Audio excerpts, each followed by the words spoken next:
Chère communauté, chers frères et sœurs chrétiens, que Dieu vous bénisse. Shalom. Nous refermons aujourd'hui le livre de l'année. Pour beaucoup d'entre nous, qui a été marqué par la rudesse, ne nous voilons pas le visage, la face. L'année qui s'achève a été un terrain de combat. Certains ici ont perdu leur emploi, d'autres ont vu leur projet s'effondrer et beaucoup ont porté le poids de la souffrance et de l'incertitude.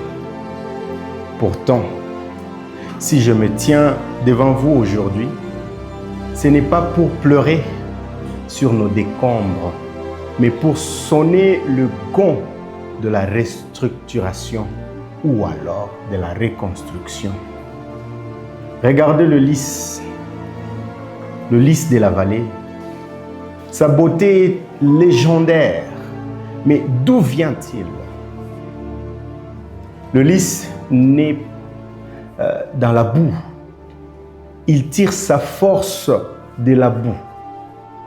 Il passe des jours, des semaines caché dans l'obscurité et dans la terre, humide, sale, là où personne ne le voit, là où tout semble sale et étouffant. Mais un jour, il décide de percer la surface. Il s'élève, il se déploie.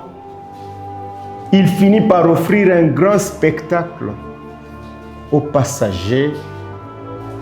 Personne ne se souvient de là où il est né. Personne ne se souvient d'où il tire cette beauté. Mon frère, ma soeur, ta maison, tes enfants, vous pouvez être aujourd'hui dans la boue. Cette année a été sale, très rude.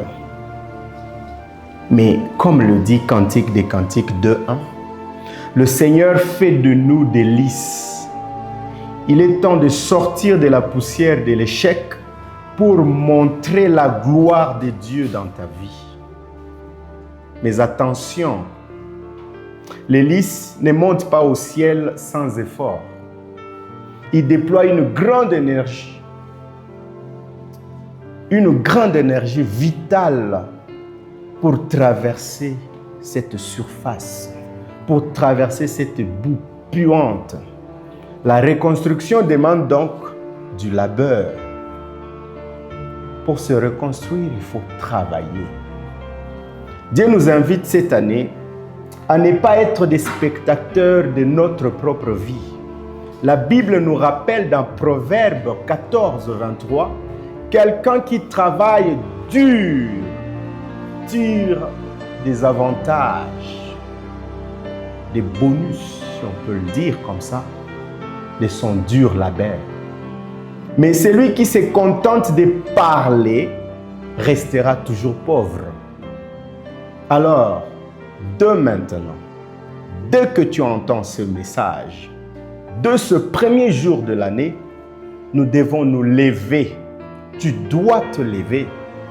La réussite de cette année ne dépendra pas seulement de nos prières, mais de la sueur que nous mettrons à l'ouvrage.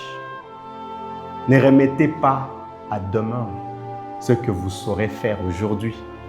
Ne remettez pas cela tard. Prenez la décision aujourd'hui de vous lever et de travailler. Si vous avez perdu un emploi, créez-en un. Si votre entreprise a chuté, reposez les pierres, rebâtissez votre hôtel. Le Seigneur bénit l'œuvre de nos mains, pas notre oisiveté. Comptez sur Dieu, agissez avec foi, agissez avec force, tout en comptant sur Dieu. Travailler ne signifie pas porter les fardeaux seul. Oui, on le sait. Ce travail que je vous demande de faire, cette décision que je vous demande de prendre ne signifie pas que tout cela dépendra de vous. Nous travaillons sous le regard du Maître. Psaume 127, 1. Si l'Éternel ne bâtit pas la maison, ceux qui la bâtissent travaillent en vain. Oui, nous comptons sur Dieu. Cependant, nous devons travailler. Cependant, nous devons nous lever tôt pour reconstruire notre vie. Agissons comme le lys de la vallée. Notre stratégie pour cette année est très simple, mes frères, mes sœurs.